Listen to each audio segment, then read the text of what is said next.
What's up, crowdfunders? Welcome back to this YouTube channel. My name is Salvador Brigman, and on this YouTube channel, I like to demystify the crowdfunding process.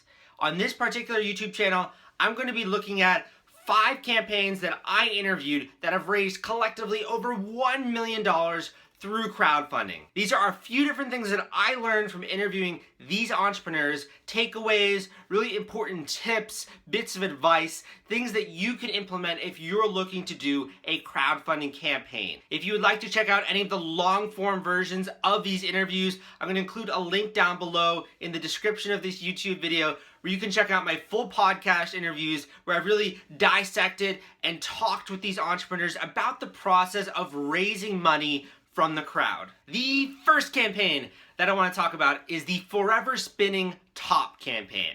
And this team, if you go back and look at my podcast episodes, it's episode 75 of the podcast, the Crowdfunding Demystified podcast. This team actually launched 3, not 1, 3 successful Kickstarter campaigns that collectively have raised $1.3 million from 10,000 backers. That is ridiculous. Not is that just a huge sum, but that's an amazing amount of coordination, of doing fulfillment, of actually communicating with backers. That's a lot that these guys have gone through, and they really earned a lot of lessons the hard way. So 2 of the lessons that I took away from this campaign. Number 1, I'd say that the importance of having care when you're putting together a product or a campaign cannot be understated.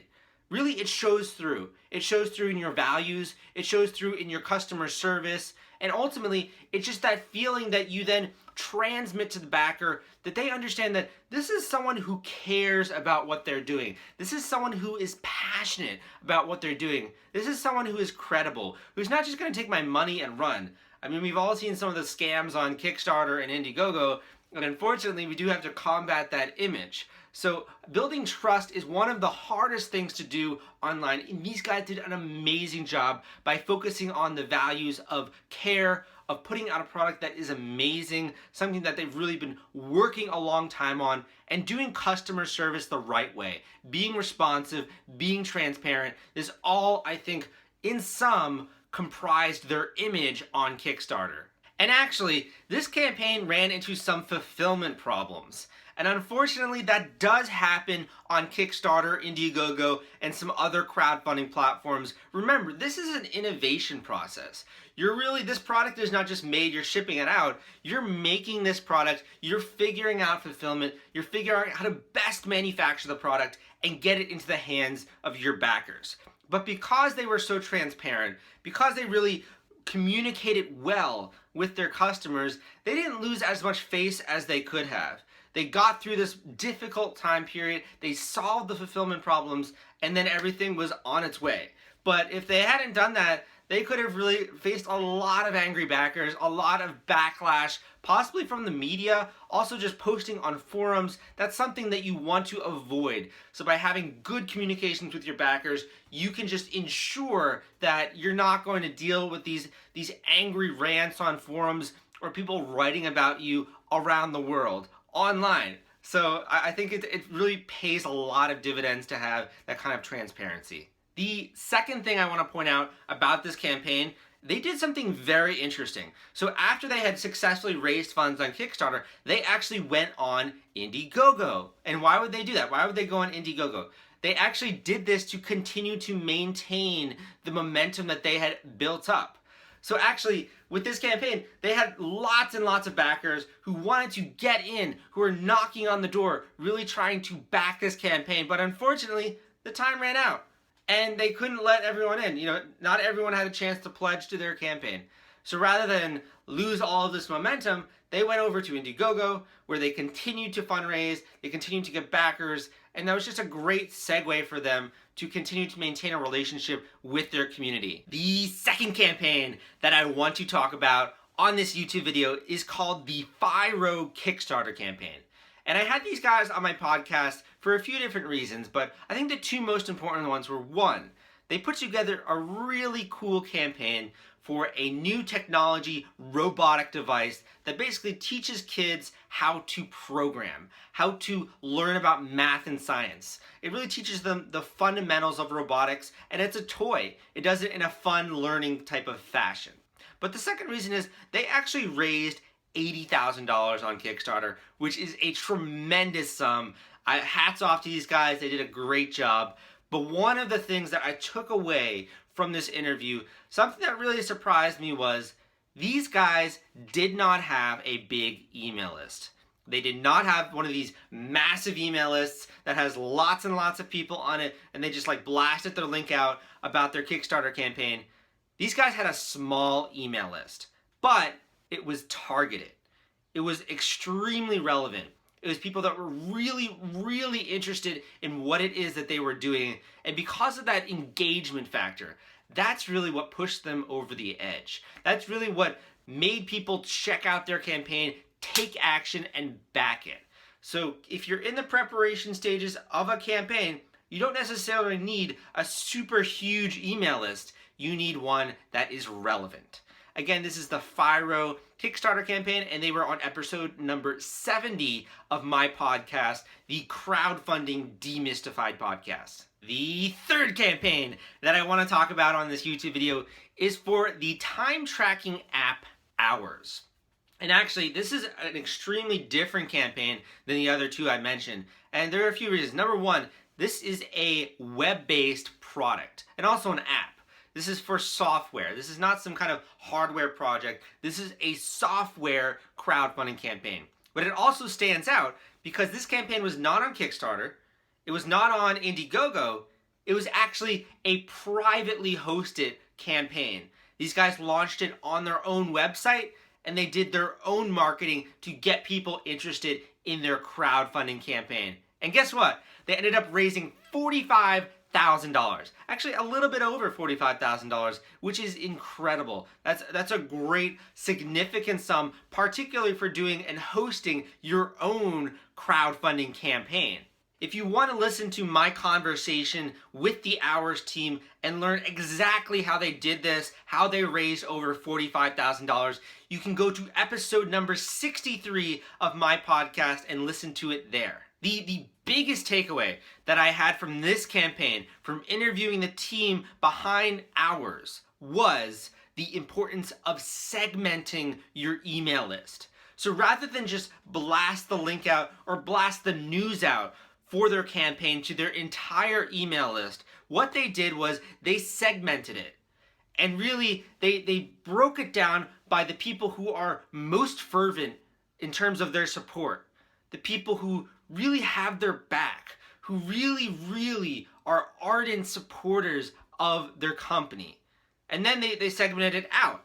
So they wanted to reward the initial supporters by first letting them know about this crowdfunding campaign, but also, once these people actually take action, and they're much more likely to take action because they are so enthusiastic, and they pledge, and that funding meter starts to go up, well, the other members of their email list in the other tiers, the outer segments, come to the actual campaign page and they see, wow, like there are already a lot of backers for this campaign. There are already people interested in this campaign. So if you've been listening to any of my other YouTube videos, you'll know that developing social proof is extremely important, is an amazing way to get people to take action who are browsers, to turn those browsers into backers or buyers. The fourth campaign that I'm going to be talking about on this YouTube video is the Whiskey Elements Kickstarter campaign. And why is this noteworthy? Why is this important?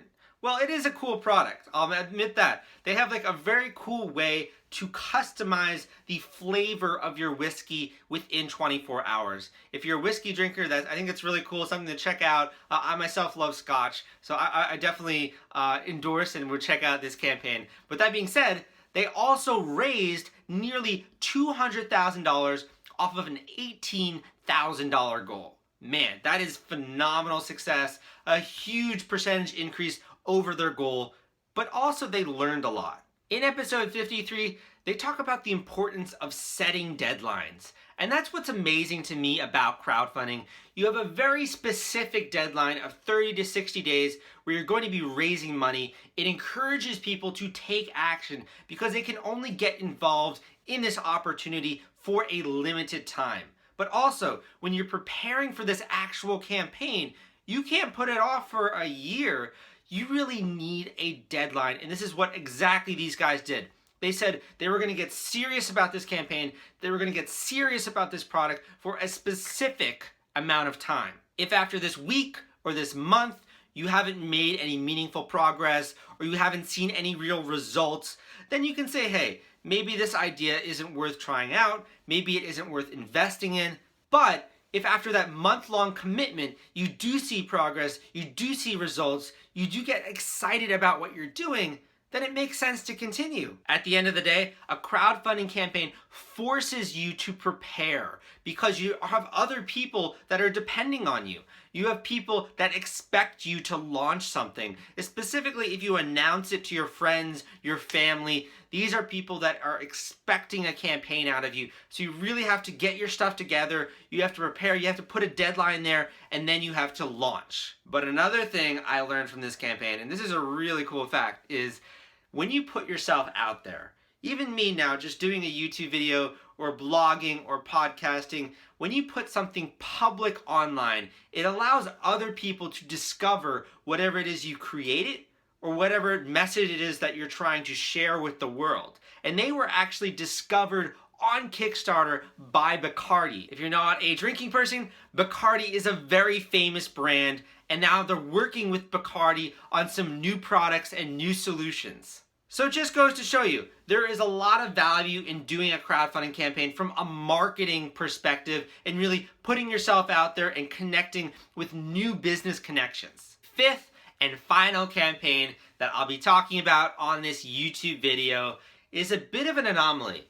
Mina launched a Kickstarter and an Indiegogo campaign for two of her products, the Clipter and the Clip Lit. And she actually raised a little over $100,000 on Indiegogo and over $70,000 on Kickstarter. The reason that this interview stood out to me, and this is episode number 52 of the podcast, is because she really dissects and shares some of the differences between Kickstarter and Indiegogo.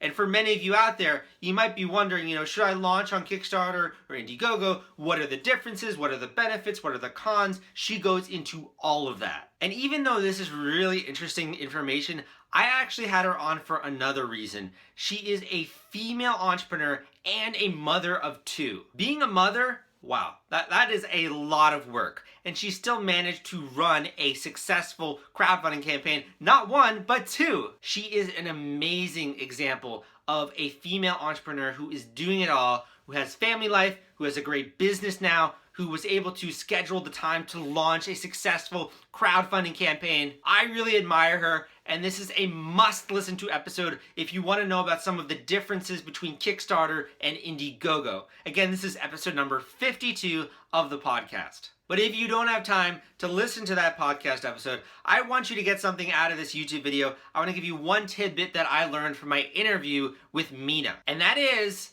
the importance of building a team around your project and not being skimpy about it. All too often we go for the cheapest labor, the cheapest way to manufacture something, the cheapest way to get something done because we are deathly afraid of bringing on expenses as a young entrepreneur. But when you're working on a new product, when you're trying to have people work for you, to advocate for you, to market your campaign, it really does pay off to have the right people, which more often than not require that financial investment. She surrounded herself with people that were smarter than herself, and as a result, she was able to launch something that she herself alone, based on her own skills, would not be able to do. So by keeping an eye out for people that were experts in her industry, that were experts at marketing, experts at really creating this product, she was able to assemble a team and then launch this campaign and get the support of all of these backers. I think this was one of my better interviews, so if you are a female entrepreneur, you want to learn more about her story, go and listen to it, episode number 52 of the Crowdfunding Demystified podcast. But that's all the tips I have for you today, guys. I hope that this YouTube video was helpful. If you did find it to be helpful, it would mean the world to me if you took a second to leave a comment down below, and please give me a thumbs up and subscribe to this YouTube channel if you want to receive more content like this. Again, my name is Salvador Brigman. My blog is crowdcrux.com, crowdcrux.com, and all of the links for this episode will be in the description of this YouTube video. Thank you for joining me on this video, and I will see you next time.